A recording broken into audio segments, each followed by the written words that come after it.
Hello, Hugh from Politically Challenged here. Just making a quick video before I call it a day and prepare for tomorrow. Just making a little statement about the anti-Brexit petition that surpassed 1 million signatures and broke the government petitions website in the process. I'd just like to say that it's a nice concept, trying to get the people to rally together and believe in politics and fight for what they want. However, there's a small flaw in that, the majority of the people that voted in 2016 voted to leave the EU. So even though people like me who voted to remain in the EU voted to stay in the EU, the majority won the vote to leave. So I believe that, on the basis of British democracy, it's what we should be trying to do. Instead of trying to revoke Article 50 and undo all the planning and all the fighting and all of the proposals of the last 2 to 3 years, we should be working together as a country to come up with the best solution for this Brexit situation that would, that would benefit the British as much as it would benefit the EU. In an ideal world, more than it would benefit the EU, but obviously that's not so easy. So obviously with this Brexit situation, you've got the EU obviously not wanting us to leave and making us pay fines for leaving, and we'd probably have to pay more fines if we keep extending and our stay in the EU and keep delaying Brexit. If we keep delaying Brexit, we're gonna have to pay billions more, right? Like every year we're gonna have to pay more money to these people. So delaying the inevitable is just more costly than just getting it out of the way. But I believe that it was a good decision for the British Parliament to vote, to agree to delay Brexit for like another few months so that it would actually get to grips with what they need to be doing and come up with a way to figure out the best deal together. Now, of course, you've got Theresa May coming up with these deals with the help of obviously with the help of her own team, her enemies, and people from rivaling parties are saying, oh, we don't want this deal. You've also got people who think that the Brexit deals are too soft. They want a proper, clean, hard Brexit, but they feel like these deals don't live up to that expectation. So you've got Remainers, hard Brexiteers, as well as people that just don't like Theresa May because she's ruling the UK government and they're not. All of these people are banding together, forgive the lighting, all of these people are banding together to trump these deals, to vote against them for many different reasons. And ultimately, it's not doing anybody any good, because Theresa May has to embarrass herself by going back to Brussels and saying, okay, could we do something else? Could we, they don't, and they're having to go back and forth from Brussels to Parliament. She doesn't look good in either situation. So to help Theresa May, well, not just her, to help the government, again, forgive the lighting, I think we should all as a country figure out what to do, what's the best deal for us before going to Brussels. Now, this leads into the people's vote. I've been thinking about it, and I do believe that we should have a people's vote, because that way we as a country get to decide what sort of Brexit we want, and then the government and the Parliament, by extension, would have no choice but to live up to that promise, just like they were trying to live up to the promise of a Brexit. We as a country chose Brexit, me not specifically, but as a country that voted, we voted for Brexit.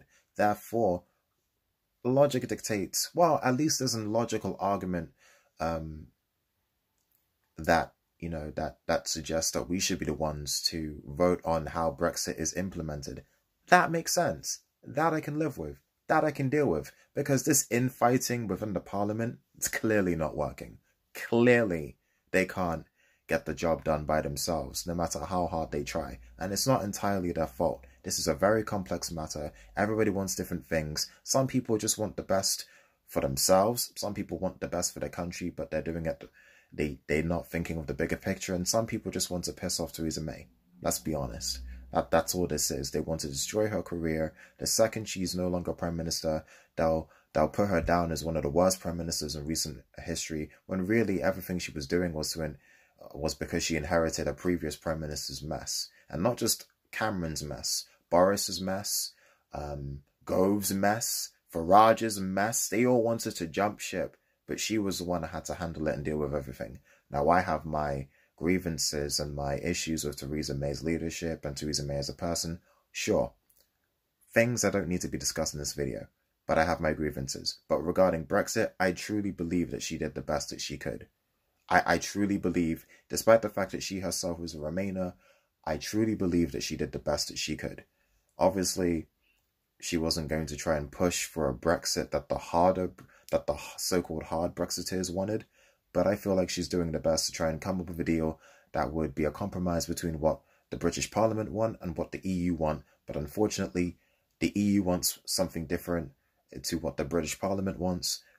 Different parties and different factions within the different parties and different the different factions of the British Parliament want different things. Therefore, there could never be a true compromise created by the British Parliament, and that is why we actually do need a people's vote. I didn't think that was necessary, but clearly it is the only freaking way that this can get sorted out. A people's vote, then the Parliament. Back that decision, whatever we decide as a people, whatever we choose to implement, the Parliament will have to back that, and then we take that suggestion, that proposal to Brussels. And then it will be a lot easier because at least we are united as a nation and we've decided how we want Brexit to be implemented, and our elected leaders would have no choice but to follow us and back what we want. Then we can arrange a deal with the EU to come up with the best Brexit solution for the country, at least based on what people are voting for and what people want. Then Brexit will be, comparatively speaking, smooth sailing as opposed to a no-deal Brexit. That would be that would not only confuse everybody, but it would have negative ramifications. Like when it comes to trade, when it comes to tariffs, you know, people having to stop trading at the border. I mean, there was a protest in Calais in a manufacturing company over Brexit, and because of that, you know, trades from France to UK were delayed by like a couple of days, and that was from a protest, one protest, and there was a delay by a couple of days. Imagine if everybody protested because of Brexit. Imagine if a no-deal Brexit made everybody stop at the border. Thousands of vans moving products from France to Britain and Britain to France, EU to Britain and Britain to EU, and everything just stopped. That's the worst case scenario, a bit of an exaggeration, but it's to me it's likely. But before I go too off the rails, I'd just like to bring it back and say that, to summarize, we do need a people's vote. I understand that in a couple of days, I think this Saturday, there's a protest going on. Everybody going to be out there in like central London saying, people's vote, people's vote. I won't go, but we'll see what happens. I won't go to the protest, but I'll be watching from afar. I'll be watching from a smartphone, okay? Because I got things to do.